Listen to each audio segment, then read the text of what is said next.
Welcome to the all-new Sports Visions on Bounce TV and to our worldwide web viewers on www.sportsvisionsusa.com. Hello, everybody. I'm DJ Jones alongside my good friend and traveling partner, Dale Williams. How are you, sir? What's up, player? Man, you know I'm always good this time of year. We're getting on down the road. This football season is into full effect. I'm talking across the board, high school, college, and pro. Everything is kicking off, DJ. I'm going to have to step in the whirlpool after that whooping last week, but, you know, at the same time, ready to roll. Got plenty on set, all on this show right here, player. Absolutely. Coming up in just a little bit, we have an opportunity to preview and review the Dogs, Bama, Auburn, and Georgia Tech. And, of course, we got an opportunity to talk to a very special newly inducted Hall of Famer.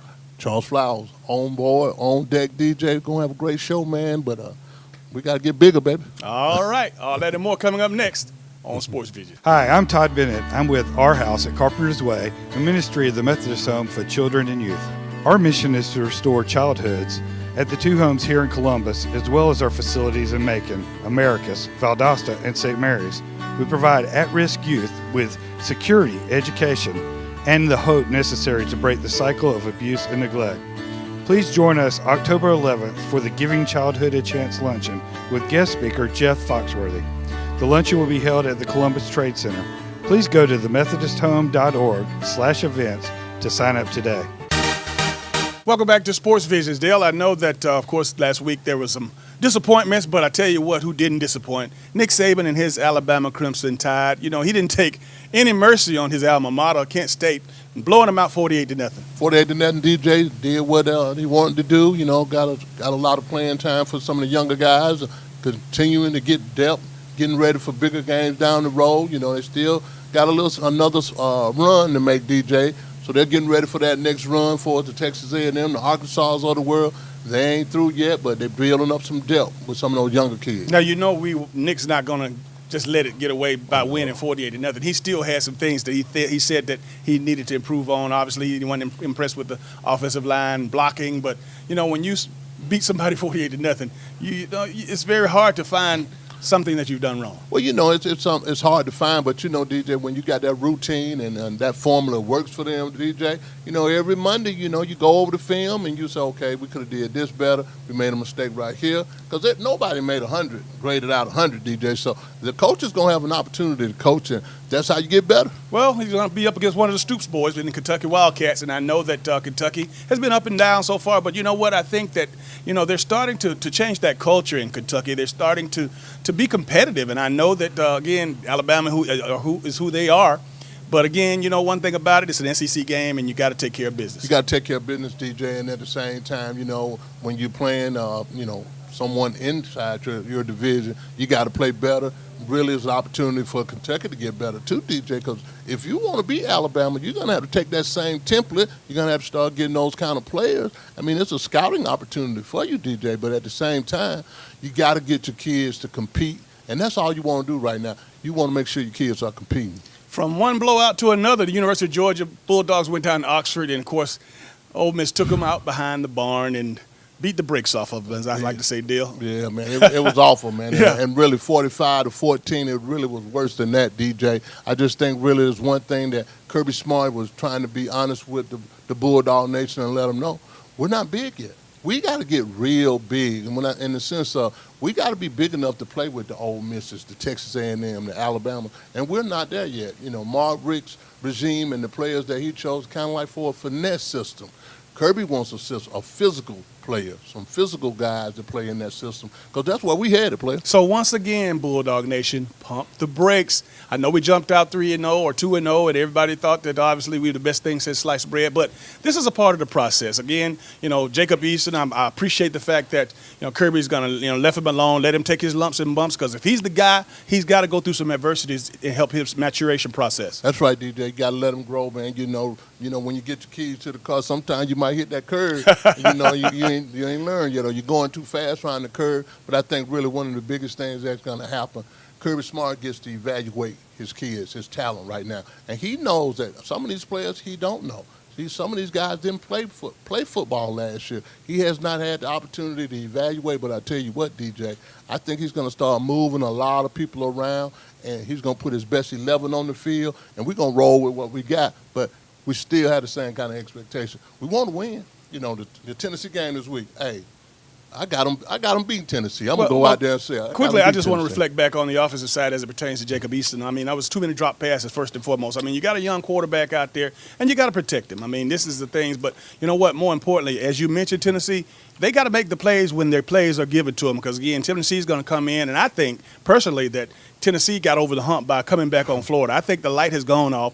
You know, I know Coach Jones and his volunteers have taken the lumps over the years, and people have said don't buy into the Kool-Aid. But I truly believe Joshua Dobbs, the quarterback, one of the best quarterbacks I think that's in the league, he is going to have a chip on his shoulder first and foremost because he's a kid that left Alpharetta, Georgia, and went to Tennessee and was not recruited by Georgia. So I think that he'll take all of that into the game and the fact that they do have a talented football team. I think really they do. And, you know, and for us, like I said, I hadn't drank the Kool-Aid either. You know, everybody said Tennessee was going to win this and Tennessee was going to win that.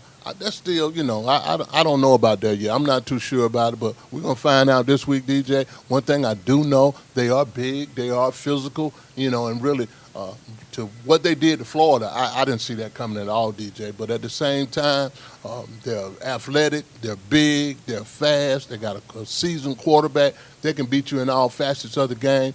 Georgia just going to have to be ready. And, you know, we've seen some strange things happen in Sanford Stadium, DJ, and I think really Tennessee comes to town. I think they're going to be a little bit flat, DJ, because they played out of their mind in the second half against Florida. And, you know, I just think it's going to be an opportunity. It's going to be a lot of opportunities. But you say something about Jason Eason and the receivers. The receivers and Jason Eason got to get on one accord, and they got to make some plays for this guy, DJ. Also, they just got to learn that touch.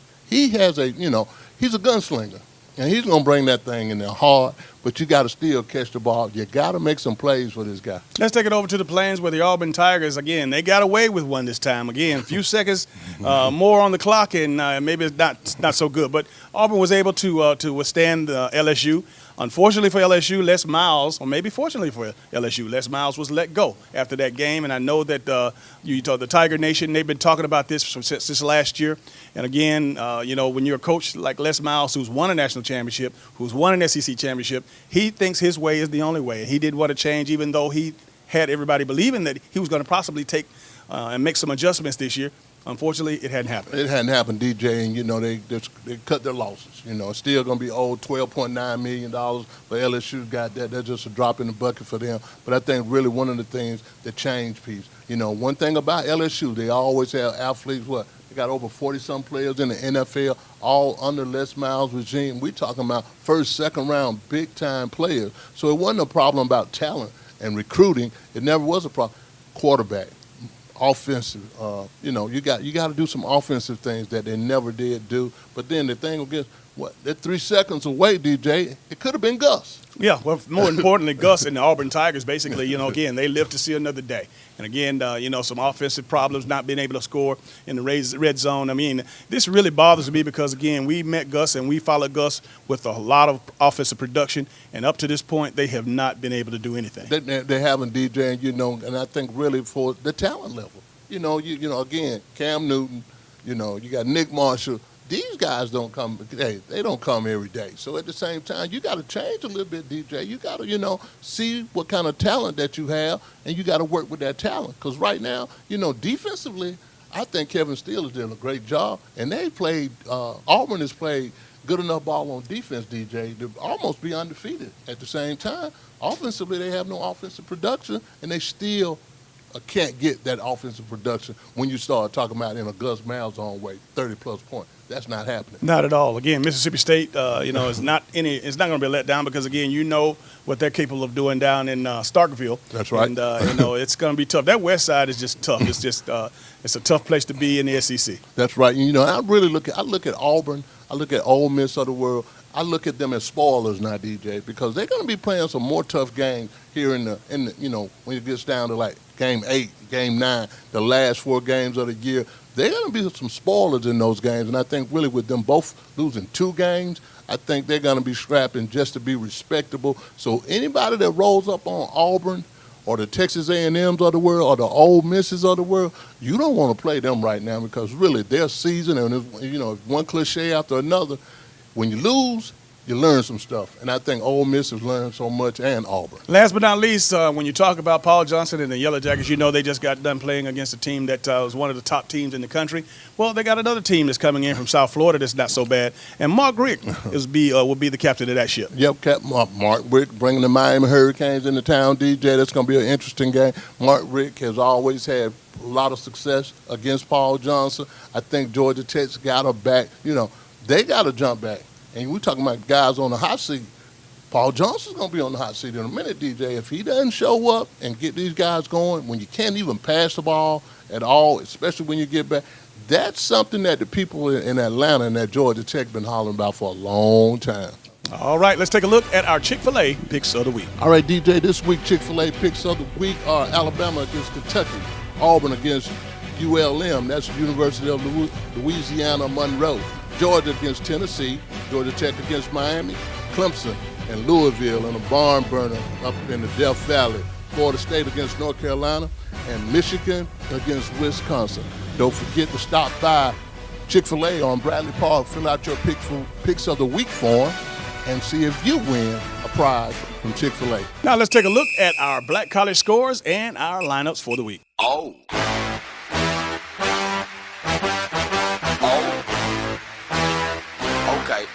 Okay. Ah! Oh. Hey, I'm trying to get crunk. Truth be truth, the will to win will win. So intimidate your darkest fear. Revive every forgotten fantasy. Set goals you can never reach, then reach them. Count cards to fight fate stack deck. And if you want to win as much as you want to live, you're ready to reign on. Sports Vision presents the Chick-fil-A Picks of the Week. Every week during the 2016 college football season, Chick-fil-A will sponsor the Picks of the Week segment on Sports Vision. Sports Vision will pick several college football games from around the country for the customers to pick the winning teams. The customer that picks the most winning teams will win a Chick-fil-A platter and a gallon of tea, compliments of Chick-fil-A Bradley Park. So customers, fill out your form and make sure you fill out your contact information and wait to hear if you are the Chick-fil-A Picks of the Week winner. All forms must be turned in by Friday, the day before the game, by closing time. The winner's name will be announced on Sports Vision the following week. So stop by Chick-fil-A on Bradley Park to pick up your form for the Chick-fil-A Picks of the Week. And welcome back to Sports Visions. It's now time for our Atlanta Falcons report. And for the second week in a row, we have a very positive report. The Falcons went down to New Orleans and knocked off the Saints. They did a good job, DJ, on Monday night. I really enjoyed watching their offensive input. I think Matt Ryan probably played the best game he's played in a long time, over 400 yards. I mean, getting in the red zone 6 times, DJ, and scoring 5 consecutive times. That was big. When we're talking about 6 points, we're not talking about 3 points. So they've done a good job there distributing the ball all over the place. Then Julio Jones don't even catch with 1 pass, but they was very, very productive. And Devontae Freeman and Tevin Coleman. I mean, that's big, man. Absolutely. Big. Again, those two guys combined for almost 400 yards, 154 of those yards coming from Freeman. And again, when you talk about Matt Ryan, 20 for 30, 240 yards, and again, 2 scores for touchdown passes for Matt Ryan. But when you talk about those running backs, I still think that this offense, man, has the capabilities of being one of the most talented in the NFL. When you talk about those 2 running backs, you talk about Sanu, and even though Julio wasn't able to do his thing, but just the fact that he's still a part of your arsenal.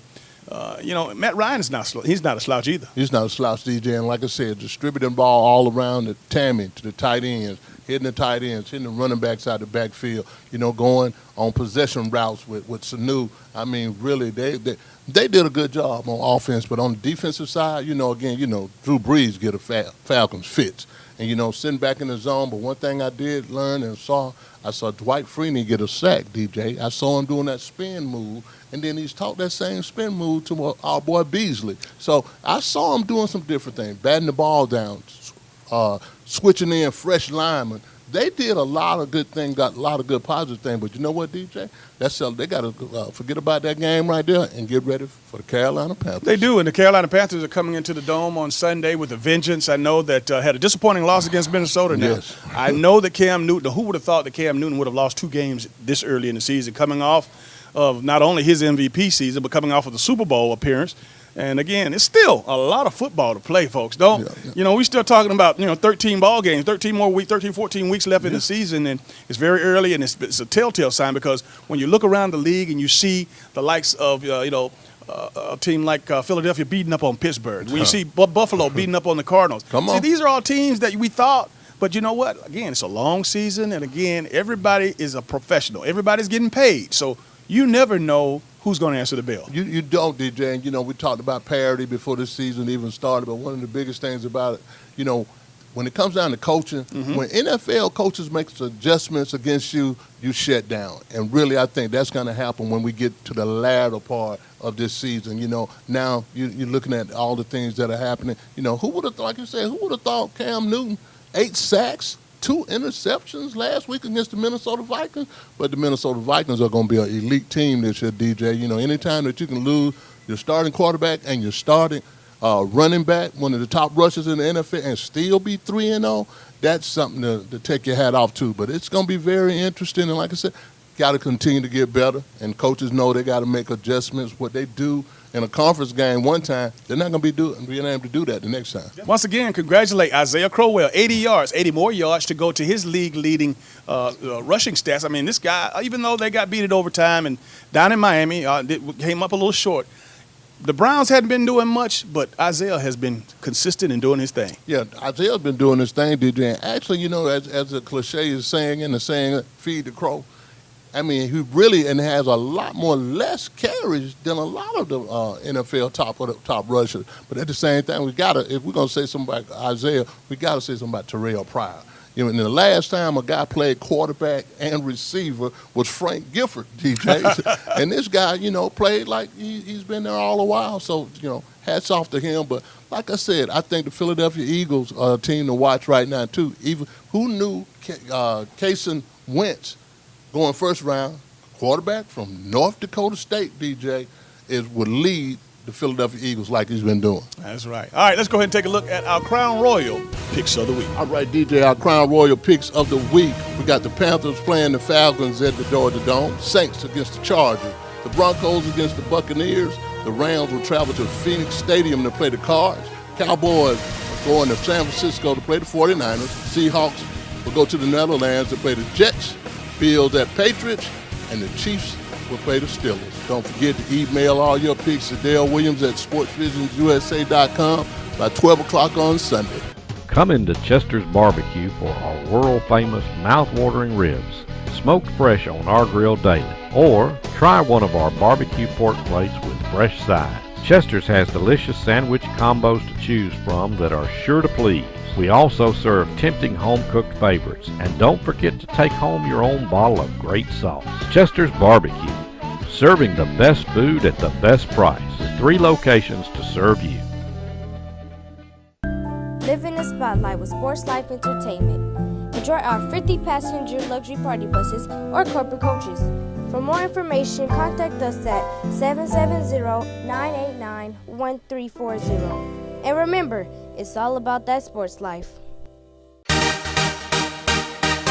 And welcome back to Sports Visions. I'm joined by the legendary coach Charles Flowers here today at Baker Middle School. And Coach, congratulations first of all for making the Hall of Fame. And I really got a big question about the Hall of Fame piece, the Chattahoochee Hall of Fame, you being an inductee. You won a state championship in football. You won a state championship in baseball. And I know you're probably the only somebody in this whole area that's done that, right?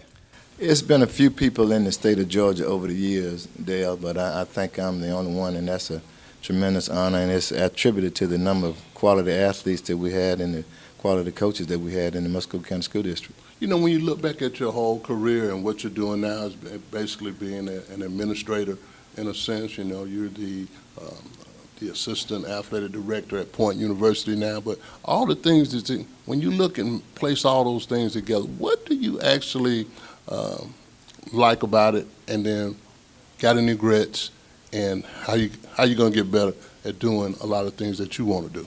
Well, looking back from my days as a high school coach and as an administrator, and now as the Associate Athletic Director at Point University in charge of football and baseball, that process continues, Dale. It's a mentorship process. It's a process in which we continue to give back and try to change the lives of the young men that we're dealing with in a positive manner. That's good.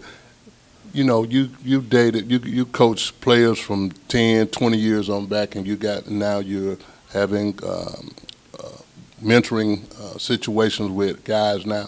What is the difference between the guy when I was growing up to the guy that's right now, the future player right now? I think the difference, Dale, is the parents' involvement.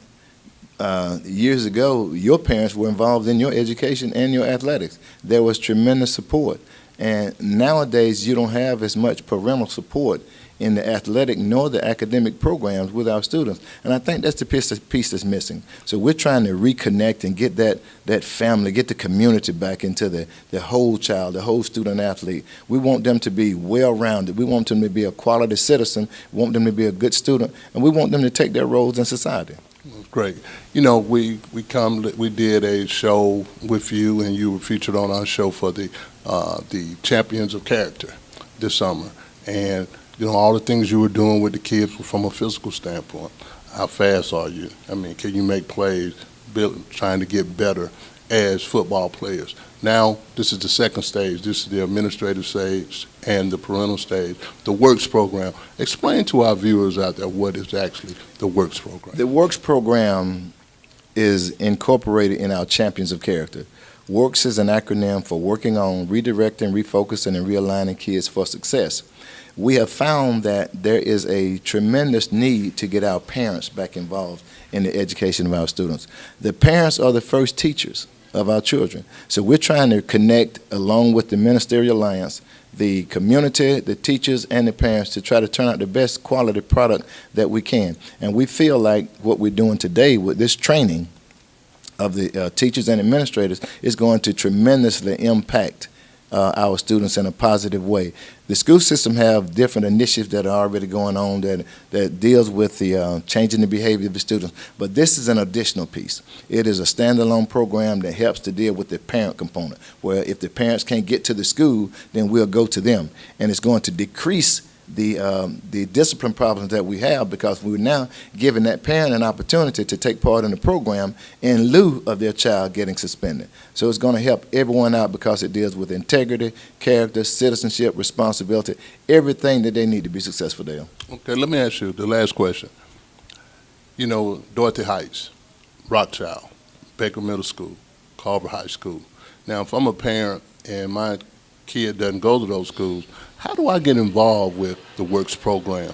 Well, what we're doing is a pilot program right now for these schools, and we've identified these schools as some of our challenging schools, and we're trying to make sure we reconnect with them. So if they want to try to get their child involved in our WORKS program or our Champions of Character program, we do have a link where they can get in touch with me, and my phone number is there. We have our email address at thisworkskids@gmail.com. So we're not turning anybody away.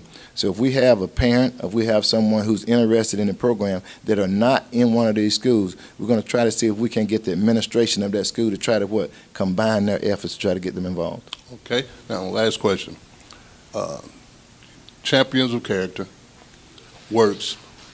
What's the next opportunity for a parent, or what's going to be the next workshop or seminar that you put on? Well, we will have the next seminar with the teachers will be on October the 4th, a week from today, and we will have several camps this summer with the Champions of Character. I've already spoken to Jeff Battles, the countywide athletic director. We're going to have another team camp like we did this past year, and we're going to have a 7-on-7 camp and maybe a lineman camp. So he and I still are putting together those initiatives for this. We have a great team of people working with us, community people that's buying into this, because it is a community effort. There is no South Columbus, no North Columbus. It is a one unified Columbus, Georgia. So we're looking to try to make sure we do everything possible to make sure that everyone is involved. You're still coaching, really, aren't you? I'm coaching coaches, and then I still on the sideline. If I see things that need to be done, I will volunteer my opinion from time to time. All right. There you have it, the legendary coach, Charles Flowers. We'll be back in a moment. Why do we have Aflac? Aflac. And Major Medical? Major Medical boy, yeah! I help pay the doctor. Ain't that enough for you? There are things Major Medical doesn't do. Aflac pays cash so we don't have to fret. Something families should get. Like a safety net. Even helps pay deductibles to cover your back with. Learn about one-day pay at aflac.com/wrap. And welcome back to today's final segment of Sports Visions. Dale, I tell you what, this is the part of the season where I really enjoy because Sports Visions goes on the road. And I know when I say go on the road, when we end up going to Athens to cover a game, staying overnight, and stopping off at the Georgia Dome and covering a game. And then we're going to tape our whole show on the road. That's right, big time. Headquarters Nissan on the road with Sports Vision. We're going to roll up, DJ, to Athens, Georgia, to Atlanta, Georgia. We might even stop over there at Georgia Tech, go over there to the Techwood Cafeteria, the varsity over there. I don't know about that one, buddy. But, yeah, we got a lot of great things planned for you next week. And I know when it comes to as far as, some of the high school football teams and that, what they've been doing, I'm really impressed also, Dale, because, again, like I said earlier in the season, it looked like we had a great chance for these teams to have multiple wins. Now, again, you're talking about 8 public schools and several private schools, but just talk about Muskogee County schools right now. I have not seen this many teams with this many wins this early collectively in quite some time. That's right, DJ. Again, the key word is parity, DJ. Columbus, Hardaway beats Columbus, Hardaway beats Shaw. It's a lot of teams on the up and up, DJ, are coming up. And at the same time, it makes things a whole lot more competitive. You got a lot more people going to the game, knowing that they know the local team that their team playing. Because everybody seems like if they're playing somebody in Columbus, they got a better chance to win. Now, when you start bringing guys in from Cairo, Georgia, yes, it's a different kind of question. But I've been loving the competition in high school. And of course, before we get out of here, I got to let you know, Dale, we've been doing radio work that we hadn't shared with our viewing audience out there. But you can catch me every day on Magic 101.3. I do sports with DJ Chip. And, of course, I come on every day at about 5:45, between 5:45 and 5:50. So I'll give you a sports segment for those of you who are interested. In you, Dale? And I'm on PMB's 106.5 Old School Hip Hop with Edgar Champagne. And we go Monday and Friday giving you recaps, previews of games to come, and all the hot topics in sports. All right. Well, that's going to do it for all the time we have for today's show. I'm DJ Jones. This is Dale Williams reminding you to keep your eye on the ball.